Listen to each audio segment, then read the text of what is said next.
Thank you, Father Eduardo, Father Becker, Reverend Fathers, Mr. and Mrs. Lavore, any honored guests, and my brothers. What inspires me towards the priesthood is His Holiness Pope Emeritus Benedict XVI. What can I tell you of this man about whom you likely already know so much?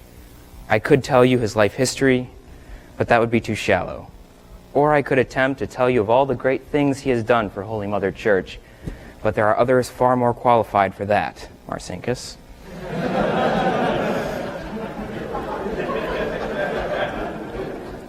Instead, I will tell you of a few aspects of Benedict that have inspired me and drawn me closer to Christ and his holy priesthood. His intellect for the good of the Church. Books, along with the numerous articles that he has written, is quite astounding. Most of these has been written to defend the Church or to explain some aspect of doctrine. One of his more famous recent publishings was his 3-part series, Jesus of Nazareth. In these books, revealing his intense desire that each and every person come to know the real living person of Jesus Christ.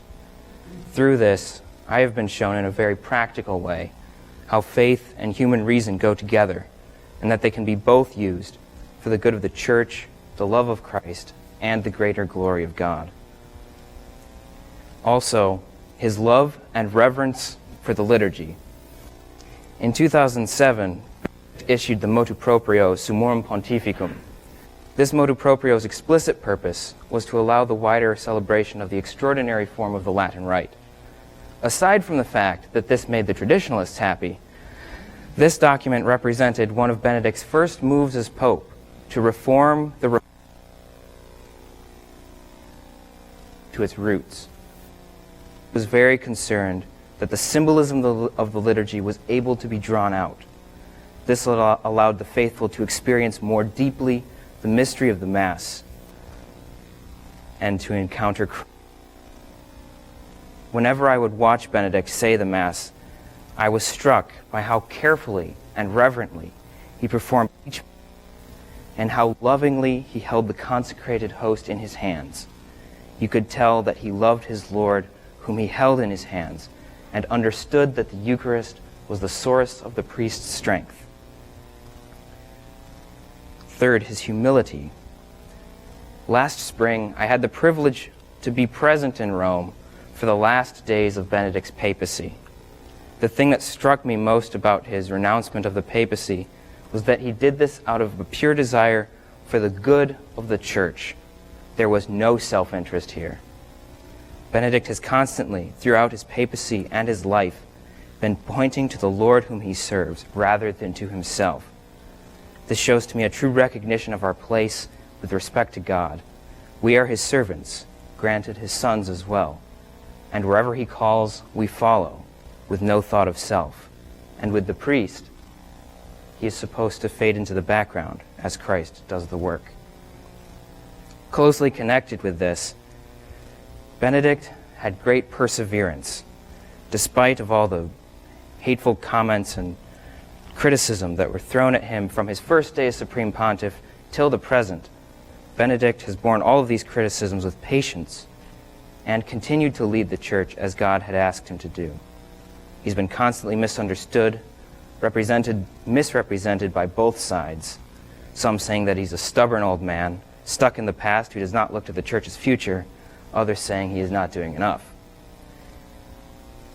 Believing that the Church has called him to a mission and that he will fulfill it, regardless of the consequences to reputation, physical strength, etc., is something that inspires me to do, to follow Christ selflessly every day.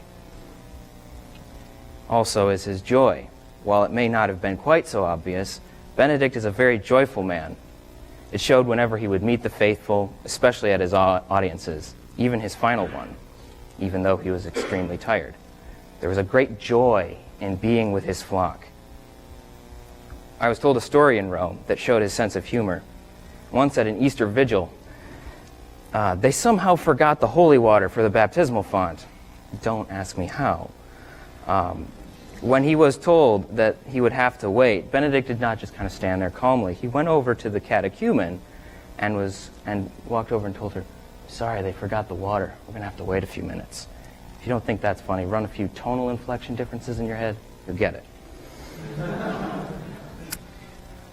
Finally, his love for the people of God.